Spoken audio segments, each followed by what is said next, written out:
Hello and welcome back to Func. I'm Kimberly McKnight. And I'm Colby Hawk. So today's our first day back after Thanksgiving break. So how was it, and what are you looking forward to in the next couple weeks with finals coming up? Break was great. I had dinner with my family and I saw my 1-year-old niece. But then I came back and immediately started a paper, so that sums it up. Yeah, you kind of have to hit the road pretty quickly and get back into the swing of things every time once you get back. It's a bit of a change of pace from a couple relaxing days off, and then you have to get straight back to everything very serious. But yeah, I went up to New Jersey. I got to visit my family. We went up and met up there. I got to see my relatives and visited New York for a day. So I got to see all sorts of cool stuff up there. I don't know if you've seen it on social media or anything, but they have the Louis Vuitton store out there. They're remodeling. Is it the box one? It's the box building, yes. So you have heard of it. So I heard of it. I got to see that in person. It looks incredible. Like, honestly, it looks more realistic in person than it does in the photos. Okay. Like, it was really cool. But I definitely realized that, being up north, it's definitely starting to get a lot colder these days. So with that in mind, let's take a look at the weather forecast for the next few days. Today was sunny with some clouds, a high of 47 and a low of 27 degrees. Tomorrow, it will be a little bit colder with a high of 43 and a low of 26 and sunny skies. Then on Wednesday, it's expected to warm up just a little bit with a high of 50, a low of 24 and sunny skies. The cold weather is definitely upon us now, so make sure to grab a warm jacket before you head outside. Last week, Furman hosted Afro Night Out. They showcased dancing, poems, and pictures never seen before, hosted between students and faculty at Furman. Personally, I love Afro Night Out. From the poems, to the fashion, to the overall culture, it just really embodies the diversity here at Furman, and it brings the communities together. From the professors to the students, it's a great way for us to just be together as a whole. And speaking of other COPs, final seasons has already begun, but you still have time to catch up on the COPs. If you need one or a few more, there is some happening the rest of this week and next. On Thursday, December 5th, at Johns Hall 101, from 6:30 to 8:30 p.m., there will be a COP moving screening of the award-winning French film La Haine, also known as Hatred. The film chronicles a day and night in the lives of 3 friends from a poor immigrant neighborhood in the suburbs of Paris. The title derives from a line spoken by one of them, Hubert. Hatred breeds hatred. It was awarded the Best Director prize at the 1995 Cannes Film Festival. Then on Sunday, December 8th, at the Chapel Main Sanctuary from 5 to 6 p.m., chaplains Dr. Von Crow-Tipton and Reverend Alexis Carter-Tipton will be hosting a COP Love Feast ceremony that includes serving sweet coffee and buns during the service, as well as traditional music and liturgy. Now for today's This Day in History segment. On December 2nd, 1955, civil rights activist Rosa Parks was arrested in Montgomery, Alabama for refusing to give up her bus seat to a white man. This act of civil disobedience inspired Dr. Martin Luther King's Montgomery bus boycott and became one of the defining moments of the civil rights movement. Following her death on October 24, 2005, Rosa Parks' body lied in the Capitol Rotunda for 3 days. Let's dive into today's latest news. The city of Greenville is introducing a new safety plan for the most dangerous roads.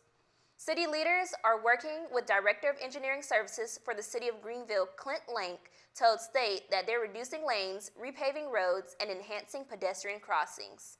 He explained that most of the work is being done in the areas they refer to as the high entry network. The high entry network includes Woodruff Road, Lawrence Road, North Pleasantburg Drive, and Wade Hampton Boulevard. Lank stated that we want to move traffic very efficiently and safely throughout the city, but we do not want it to move calmly and in a safe way so that other users of the road, the cyclists and the pedestrians, feel safe and comfortable using the road as well. According to Greenville city leaders, more than 600 crashes and nearly 24 deaths occurred in those areas in the last 5 years. Lank said they installed more than 3 miles of sidewalks, added more than 600 high-visibility crosswalks, and enhanced traffic signals to make pedestrians and cyclists more noticeable. Lank added that our city has adopted what we call a complete streets policy, so we really want our roads to function for all the different users that may be using the road. We have a very active bicycle community and cycling community, and we want our roads to serve as a good transportation network for them.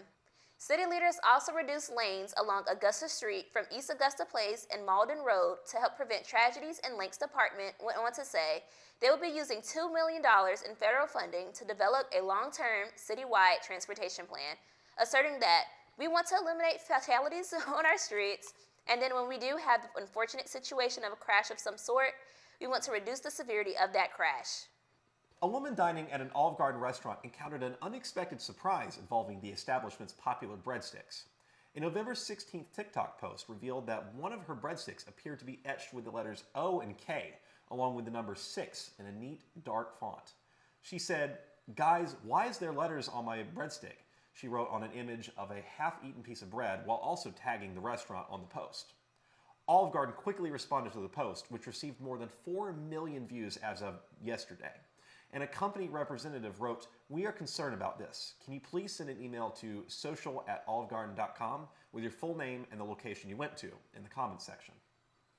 The TikTok user then shared a follow-up post on November 20th, revealing that the company had sent her a $100 gift card certificate.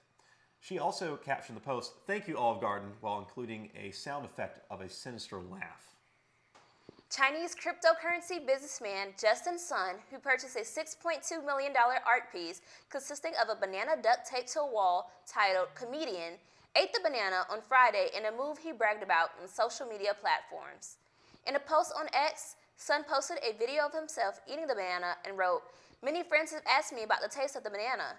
To be honest, for a banana with such a backstory, the taste is naturally different from an ordinary one. I could discern a hint of what Big Mike bananas from 100 years ago might have tasted like." Big Mike bananas, a common translation of the flavorful Groves Michael banana variety, were once common but have now become virtually impossible to find. Sun wrote that as thanks to Shah Alam, the 74-year-old Bangladeshi fruit stand employee who originally sold the banana for just 25 cents, he would purchase 100,000 bananas to be distributed for free to Alam's customers. However, Alam told the New York Times that there are a number of logistical issues with Sun's proposal. First, the profit on bananas is relatively low, only about $6,000 on a purchase of 100,000 bananas, and Alam is an employee of the fruit stand, not its owner. His salary of $12 an hour during his 12-hour workday, which affords him a shared basement apartment in the Bronx, would not be affected by a bulk novelty sale as proposed by Sun. This is not Sun's first venture into multi-million-dollar bids. In 2019, he won a $4.8 million bid to have lunch with Berkshire Hathaway CEO Warren Buffett. And in 2021, he put up a $28 million to be among the first passengers on Blue Origin's New Shepard spacecraft, though that trip was ultimately canceled. Well, one thing's for certain, that was one big budget banana. Today is also National Nut Day, so let's throw this day to the dogs. But not just any dogs, though. Today we celebrate the mixed breed dogs all across the world. In fact, we actually celebrate them twice a year. The next National Nut Day is on July 31st, 2025. Today is also Cyber Monday. Hop onto your devices to shop for some great deals and discounts online just in time for the holiday season. Recently, our own Lexia Janopoulos went to check out the Grateful Greenville event happening downtown. Here's what she has to share. Welcome to Grateful Greenville 2024. I'm here with Miss Mary Beth Cross. Mary Beth, could you tell us a little bit about what Grateful Greenville is? You know, I think Grateful Greenville is a true celebration of diversity and inclusion. It's everybody coming together on the Main Street Bridge, which is to me so symbolic of the community coming together and sharing a meal and a conversation. It's as simple as that. Rhonda Rawlings and Dan Weidenbetter of Mill Village Ministries believe that the connection is key to solving many of the social issues in our community. Bring them to one big table, and the thing is to have them share a free meal as well as conversation, to get to know someone that they may not have met on a regular daily basis. So we know that communication creates understanding, and that's what I think I'm looking forward to today. Celebrating diversity and really, hopefully, an invitation to practice inclusivity and diversity from this point on. Each attendee was given a colored sticker that guided them on where to sit. Tables had corresponding colored papers with some starting questions. Two Greenville residents, Joanne and Cheryl, found themselves sitting beside each other and sharing about why they chose the event. Because we're thankful for this nice meal that they give the community. We are very thankful for it. And it's a good opportunity to be with people you wouldn't normally even meet. So Every part of the event was intentional, especially the food. Every attendee was given the same thing, one step in helping us all connect to each other and see that we are more similar than different. Chef Robbie of Table 301 was one of the generous sponsors providing food for the day. The thing for me is just what a wonderful community that we live in, that people come together and would share a meal and just look out for each other. And I feel like I see that all year long. I'm trying not to get choked up, but in Greenville, I feel like that's what Greenville always is. May we have some and pass it, because what comes around, may we have some and pass it, and may this kindness be enough to turn the world. Lexi Janopoulos reporting for Func, downtown Main Street.